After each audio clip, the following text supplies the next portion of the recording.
Good morning all. ఈరోజు news అనాలిసిస్లో ముఖ్యంగా ఈనాడు పేపర్ని ఒకసారి పరిశీలిస్తే మేజర్గా గ్లోబల్లో గుర్తుండిపోయేలా ప్రతిష్టాత్మకంగా తెలంగాణ రైజింగ్ సమ్మిట్ అని చెప్పి ఒక వార్త ఇవ్వడం జరిగింది. ముఖ్యంగా ఏదైతే Telangana rising summit, so $3 trillion economy లక్ష్యంగా రేవంత్ రెడ్డి ఒక పాలసీ డాక్యుమెంట్ను రూపొందిస్తుండడం జరిగింది. సో అందులో భాగంగానే ఏర్పాట్లను పూర్తిగా కట్టుదిట్టమైన భద్రత, అణువణువున తనిఖీలు, సో ఇట్లాంటి అత్యాధునిక టెక్నాలజీతో ఈ సమ్మిట్ను ఏర్పాటు చేయడం జరిగింది. సో ఒకసారి మనం చూసినట్టయితే తెలంగాణ రైజింగ్ గ్లోబల్ సమ్మిట్ 2047ను అత్యంత ప్రతిష్టాత్మకంగా నిర్వహించేందుకు ప్రభుత్వం ఏర్పాట్లు చేస్తుంది. రంగారెడ్డి జిల్లా కుందూరు మండలం మీర్ఖాన్పేటలోని ఫ్యూచర్ సిటీలో వచ్చే నెల 8, 9వ తేదీల్లో నిర్వహించనున్నారు. సో డిసెంబర్ 8, 9వ తేదీల్లో ఇది కుందూరు మీర్ఖాన్పేట ఫ్యూచర్ సిటీలో నిర్వహిస్తున్నారు అనమాట. సో ఈ సమ్మిట్కు 100 ఎకరాల విస్తీర్ణ స్థలంలో ఈ సదస్సును విజయవంతం చేయడం, సో అన్ని శాఖల సమన్వయ సమావేశాన్ని శుక్రవారం ఫ్యూచర్ సిటీలో ఏర్పాటు చేయడం జరిగింది అన్నమాట. సో ఇది తరలిరండి ఉజ్వల తెలంగాణలో భాగస్వాములు కండి అని చెప్పి తెలంగాణ సీఎం ఒక పిలుపునివ్వడం జరిగింది. So Tony Blair and Eric Swider, Elon Musk సహా చాలా మందికి ఈ ఆహ్వానాలు పంపడం జరిగింది. సో మరి అందులో ఎంతమంది వస్తారా అనేది చూడాలి. సో దీనిపై మనం ఒకసారి విశ్లేషిస్తే ముఖ్యంగా తెలంగాణ రైజింగ్ సమ్మిట్, సో తెలంగాణను 2047 వరకు $3 trillion ఎకానమీగా చేయాలని చెప్పి అందులో ఒక పాలసీని డాక్యుమెంట్గా తయారు చేయడం, దాన్ని 8వ తారీఖు 9వ తారీఖు డిస్కస్ చేసి పూర్తిగా రిలీజ్ చేయడం జరుగుతుందన్నమాట. సో ఇందులో ఎక్కడెక్కడ ఇన్వెస్ట్మెంట్స్ పెట్టాలి, సో ఎక్కడెక్కడ దేనికి ప్రాధాన్యత ఇవ్వాలి, సో హెల్త్కి ఎలా చూడాలి, సో మిగతా వివిధ భాగాలకు ఎలా దాన్ని చూసి ఫర్దర్గా లాంగ్ టర్మ్గా 2047 వరకు $3 trillion ఎకానమీగా ఎలా చేయొచ్చు అని చెప్పి ఒక డాక్యుమెంట్ని అయితే రిలీజ్ చేయడం జరుగుతుందన్నమాట. సో ఈ అంతర్జాతీయ సమ్మిట్కు దాదాపు 100 దేశాల నుంచి ఆహ్వానాలు సీఎం రేవంత్ రెడ్డి గారు పంపడం జరిగింది. సో అందులో మరి చాలా మంది తరలిరండి ఉజ్వల తెలంగాణలో భాగస్వాములు అవ్వండి, సో ప్రజలకు కూడా పిలుపునివ్వడం అయితే జరిగింది. పంచాయతీ ఎన్నికల ప్రక్రియలో జోక్యం చేసుకోలేం, జీవో నెంబర్ 46పై స్టే ఇవ్వలేమని చెప్పి హైకోర్టు ఒక సూచన అయితే ఇవ్వడం జరిగింది. మేజర్గా ఏంటంటే చాలామంది reservations pi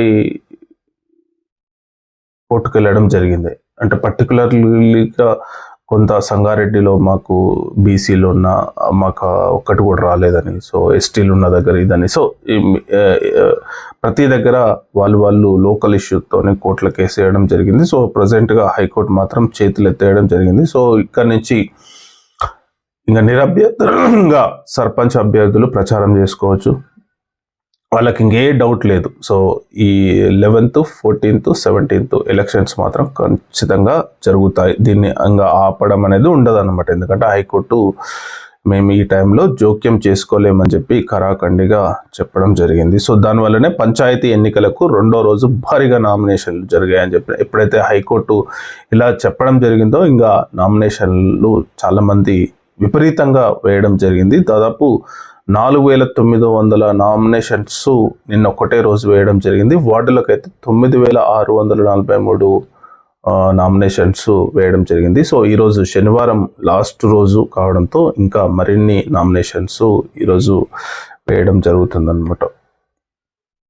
next the college varsity VC రాజీనామా అని చెప్పి ఒక వార్త ఇవ్వడం జరిగింది. అక్రమాలపై సీఎం ఆగ్రహం, చర్యలకు ఆదేశం, వెంటనే సంబంధిత దస్త్రం గవర్నర్కు పంపించాలని చెప్పి అధికారులను ఆదేశించడం జరిగింది. సో ఇక్కడ మనం గమనిస్తే కాలేజీ వర్సిటీ అనేది ఒక వైద్య విద్యకు సంబంధించిన ఒక అతిపెద్ద యూనివర్సిటీ. సో మెడికల్ సీట్స్ అనేది ఎలకాట్ చేయడం అనేది, కౌన్సిలింగ్ అనేది, సో ఇవన్నీ ఇక్కడి నుంచే జరుగుతాయి. ఒక యూనివర్సిటీ, ఒక వైద్యానికి సంబంధించిన ఒక పెద్ద యూనివర్సిటీ. సో ఈ యూనివర్సిటీకి సంబంధించిన వైస్ ఛాన్సలర్ నందకుమార్ రెడ్డి అక్రమాలకు పాల్పడ్డాడని చెప్పి కొందరు విద్యార్థులను ఏదైతే రీవాల్యుయేషన్ అంటే వాళ్ళు రీకౌంటింగ్కు అప్లై చేస్తే వాళ్ళను రీవాల్యుయేషన్ చేసి వాళ్ళకు మార్కులు ఎక్కువ వచ్చేటట్టు చేసి వాళ్ళని పాస్ చేయించాడని చెప్పి ఒక సీరియస్ ఆరోపణలు ఇతని మీద రావడం జరిగింది నందకుమార్ రెడ్డిపై. సో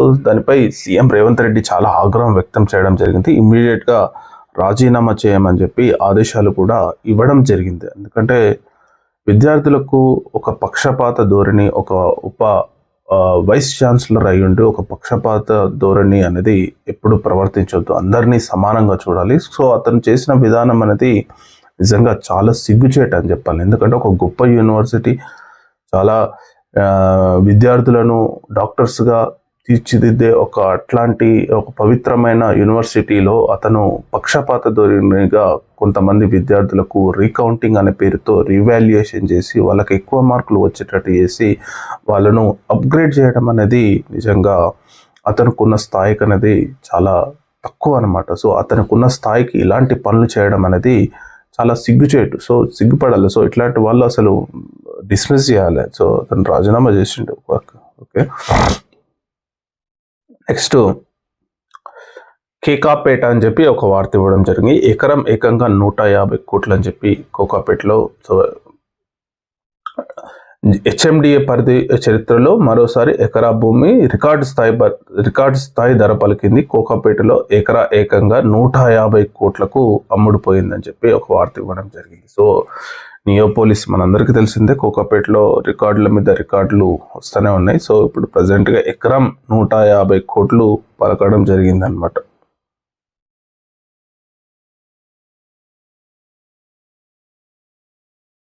ఆయుధాలు వదిలేద్దామా? సో జనవరి 1న ఆచరణ. మావోయిస్టు పార్టీ ఎంఎంసి ఎన్జెడ్సి ప్రతినిధి అనంత్ పిలుపు.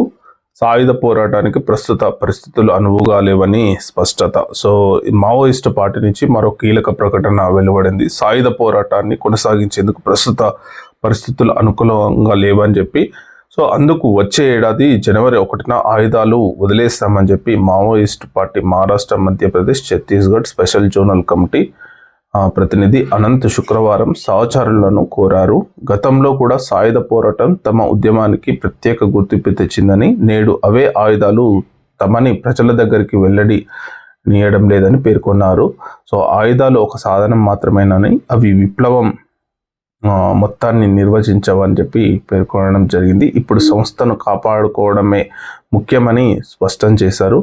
సో అనంత్ పేరిట ప్రకటనలతో పాటు 12 నిమిషాల 36 వీడియో సందేశం కూడా విడుదలైంది. సో అందుకు వివరాల మేరకు దేశంలో మారుతున్న పరిస్థితులను పరిశీలించి అనంతరం మా పార్టీ తాత్కాలికంగా సాయుధ పోరాటాన్ని నిలిపివేయడం జరిగిందని చెప్పి ఇక్కడ అనంత్ అనే ప్రతినిధి అతను పిలుపునివ్వడం జరిగింది. సో ఇందులో క్లారిటీ ఎందుకంటే కొంతమంది మేము వదిలేస్తామని చెప్తున్నారు, కొంతమంది వీళ్ళు ద్రోహులు అని చెప్పి వాళ్ళే రిలీజ్ చేస్తున్నారు. సో ఎవరిని నమ్మాలా అనేది క్వశ్చన్ మార్క్ ఉంది. ఎందుకంటే మావోయిస్ట్ పార్టీలో మేము ఆయుధాలు వదిలేస్తాను. యాక్చువల్ ఏంటంటే ఇక్కడ అర్థమవుతుంది ఏంటంటే మావోయిస్ట్ పార్టీలో ఇప్పటికి కూడా కొంతమంది ఆయుధాలు వదిలేసి ప్రజల్లోకి వెళ్ళి ఒక విప్లవం తరహాలో, ఒక ఉద్యమం తరహాలో పోరాడదామని చెప్పి వాదన ఉందన్నమాట కొంతమందిలో. ఒక గ్రూప్ ఏమో అసలు వద్దు, ఆయుధాలు మనకు ఖచ్చితంగా ఉండాలి, సో ఆయుధాలతోనే అని చెప్పి ఒక వాదన ఉందన్నమాట. సో ఇద్దరికి పడట్లేదు. సో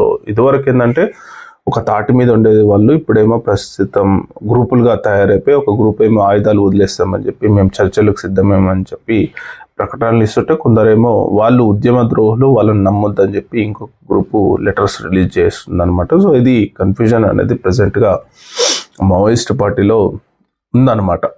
సో ఇది ఈరోజు న్యూస్ అనాలిసిస్.